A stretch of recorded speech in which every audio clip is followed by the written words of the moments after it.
Habiendo ya definido las funciones de utilidad, ahora podemos entrar a trabajar con las curvas de indiferencia. ¿Y qué son las curvas de indiferencia? Son todas estas combinaciones de distintos bienes que nos entregan el mismo nivel de utilidad. Entonces, por ejemplo, podría tener, escribamos por acá, puedo tener que la función de utilidad es x por y, lo que había dicho antes. Entonces me gustaría saber cuáles son todas las combinaciones de x e y que me entregan un nivel de utilidad de, digamos, 100. Así que 100 igual a x por y. De esa manera, puedo despejar y y decir que y va a ser igual a 100 partido en x. ¿Eso qué significa? Que si x es 1, y debería ser 100 para llegar a ese nivel de utilidad.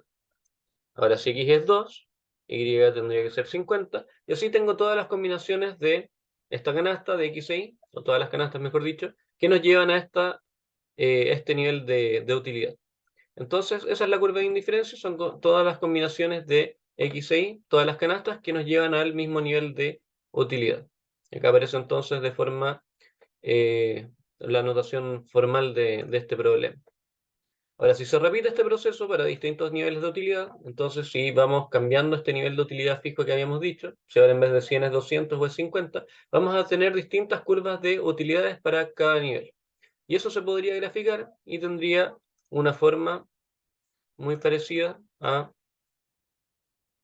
Creo que hace tiempo que no ocupo esto, pero ahí tendríamos entonces una curva de indiferencia, acá tenemos otra, y no olvidar que esto es x y esto es y. Entonces, acá tenemos la utilidad 0 y acá tenemos otro nivel, utilidad 1. Y mientras más a la derecha, mayor va a ser la utilidad que estemos representando. Por ejemplo, acá tenemos este consumo de x0, ¿no es cierto? Y este consumo de y0. Y para llegar a la siguiente curva de utilidad, lo que necesitaría es, si mantengo la cantidad de x, siempre aumentar una de estas variables. Así que siempre tengo que aumentar el consumo para llegar a una curva de utilidad más grande. Así que esas son las curvas de utilidad. Y estas, perdón, de indiferencia. Y estas curvas de indiferencia tienen algunas propiedades, como que la curva siempre va a tener pendiente negativa. ¿Por qué? Porque si aumenta el consumo de uno, va a aumentar mi utilidad, entonces tengo que bajar el consumo del otro bien para mantener este nivel de utilidad constante. O sea, hay una tasa de reemplazo entre ambos que si aumento el consumo de uno, tengo que disminuir la cantidad de el otro para mantener una utilidad constante. La segunda es que las curvas de indiferencia nunca se cruzan, como tienen niveles de utilidad fijo, en teoría no se deberían cruzar, ¿no es cierto? Si una curva me entrega 20 y la otra 30, no es coherente que se crucen, porque estaría diciendo que al mismo tiempo tienen los dos valores de utilidad. Y esto o se basa en el supuesto de transitividad, en donde como soy coherente con mis propias preferencias, nunca se van a cruzar estas dos curvas. Y por último, las curvas son convexas, y eso se refiere entonces a que las canastas intermedias siempre van a ser preferidas, o por lo menos van a entregar el mismo nivel de utilidad. Como dice acá, los individuos prefieren una mezcla de bienes antes que consumir canastas extremas. Y ahí entra el caso de sustitutos perfectos y complementos perfectos, pero que vamos a ver un poquito más adelante. Ahora, tenemos esta curva que dibujamos recién, ¿no es cierto? Y acá podemos pasar a la pizarra. Y vamos a tener entonces que aquí está la cantidad de x y está la cantidad de y. Y supongamos que acá tenemos nuestra curva de indiferencia. Ahora, un punto importante de esto sería ver cuánta es la tasa de reemplazo para cada punto. O sea, si aumento en una unidad de x, ¿en cuánto tengo que disminuir y para mantener el mismo nivel de utilidad? Y eso se obtiene con la pendiente de esta curva. Y esta pendiente se llama tasa marginal de sustitución o relación marginal de sustitución, dependiendo del libro que estén viendo, y se calcula como la utilidad marginal de x partido en la utilidad marginal de y. Entonces la tasa marginal de sustitución es la pendiente que existe entre ambos. Ahora, si no estoy consumiendo x y aumento el consumo de x, la utilidad que me va a entregar extra va a ser muy alta, ¿no es cierto? Entonces acá al principio se ve que la utilidad o esta tasa marginal de sustitución es muy alta. ¿Por qué? Porque la utilidad marginal de x es muy alta y la de y es muy baja. Ahora, si nos movemos más a la derecha, y estamos en este punto de acá, si estoy consumiendo 1000 bebidas y consumo una bebida más, la utilidad va a aumentar muy poco, ¿no es cierto?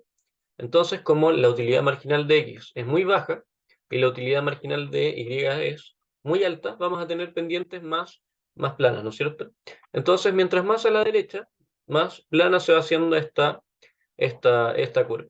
Y esto nos va a servir después para poder encontrar el óptimo del problema del consumidor. Así que es bien importante que quede claro el concepto de la tasa marginal de sustitución. Así que es la pendiente de la curva de indiferencia. Y acá está la resolución matemática de cómo llegamos a eso. Sería derivando e igualando a cero, esperando que no cambie el nivel de utilidad que tenemos, ¿no es cierto?, de la curva de indiferencia. Y acá tenemos entonces la resolución de este problema. La tasa marginal de sustitución igual a la relación la relación de la utilidad marginal de ambos bienes.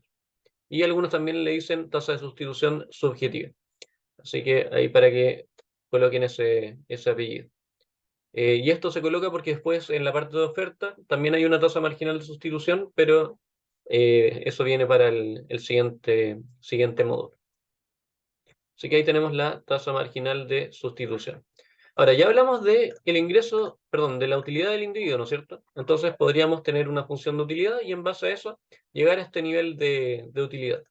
Ahora, la pregunta es, ¿podemos alcanzar ese nivel o hay algo que nos limita? Y si hay algo que nos limita, ¿no es cierto?, que sería una restricción de ingreso. Entonces tenemos una restricción presupuestaria que lo que nos dice es que el gasto tiene que ser menor o igual a el ingreso que tiene el individuo. O sea, no puedo gastar más de lo que tengo. Estoy limitado por ese valor. Ahora, si tengo solamente dos bienes, esto se podría reescribir como precio de X por X más precio de Y por Y. Y eso tendría que ser menor o igual al ingreso, pero por el supuesto de no saciedad, donde siempre va a ser mejor consumir que no consumir. Y de hecho también el de reflexividad, podemos pasar a una igualdad en este punto. Como soy completamente, o no me entrega ningún nivel de utilidad tener el dinero en el bolsillo, voy a preferir consumir antes que tener el dinero guardado. Así que no podemos llegar a cualquier nivel de utilidad, sino que estamos restringidos por esta restricción presupuestaria. De esa manera, podríamos ver acá en gráfico cuánto sería el máximo que puedo consumir de cada bien. Por ejemplo, ver cuáles son los límites de consumo que tengo. Y podría acá despejar Y, y tengo que Y podría ser igual a Y menos precio de X por X, partido en precio de Y. Y ahí tenemos entonces despejado Y. Ahora, si X es 0, esto sería, ¿no es cierto? ¿Y cuál sería la cantidad máxima que podría comprar de Y? Sería el ingreso que tengo partido en el precio del bien. Entonces tenemos que la cantidad máxima que puedo comprar de Y sería ingreso partido en precio de Y. Y por X sería lo mismo, pero al revés, ¿no es cierto? Sería ingreso partido en el precio del bien X. Entonces sé cuál es el máximo que puedo consumir del bien Y, sé cuál es el máximo que puedo consumir del bien X, y podría juntar estos puntos para denotar cuáles son los límites de consumo que tiene el individuo. Y esto entonces va a tener una pendiente menos precio de X partido en precio de Y, que es cuánto puedo comprar de Y, o mejor dicho, cuánto tengo que renunciar de Y al comprar una unidad extra de X, dado estos precios que tiene. Entonces, como individuo, lo que voy a tratar de hacer es gastar todo mi ingreso. De esa manera voy a tratar de estar sobre la curva que está aquí. Así que siempre voy a tratar de estar en esta curva y al mismo tiempo voy a tratar de llegar a la utilidad más alta de alcance, ¿no es cierto? Entonces, por ejemplo, quisiera llegar a esta utilidad cero, pero dado la restricción de ingresos que tengo, no puedo llegar. Entonces, ¿cuál va a ser el máximo nivel de utilidad? Va a estar dado por un punto que esté en la restricción presupuestaria y que sea, entonces, o que tenga la misma pendiente ese punto en la tasa marginal de sustitución que la relación de precio. Y eso es el problema de teoría del consumidor que vamos a ver un poco más adelante. Ahora, ¿qué pasaría si aumenta el precio de X? Si aumenta el precio de X, tenemos que ahora esta cantidad va a disminuir, ¿no es cierto? No vamos a poder comprar tanto, sino que ahora vamos a poder comprar solamente Y partido en precio de X prima, dado que ahora aumentó el precio de X. ¿Y qué pasa si disminuye el precio de X? Ahora podríamos consumir una cantidad mayor, ¿no es cierto? Entonces quizás podríamos llegar a este punto que está acá. Entonces, en base a eso, variaciones en los precios de los bienes, ya sea X o Y, lo que va a ser cambiar esta pendiente de la curva, de la restricción presupuestaria. Ahora, ¿qué pasaría si aumenta el ingreso del individuo?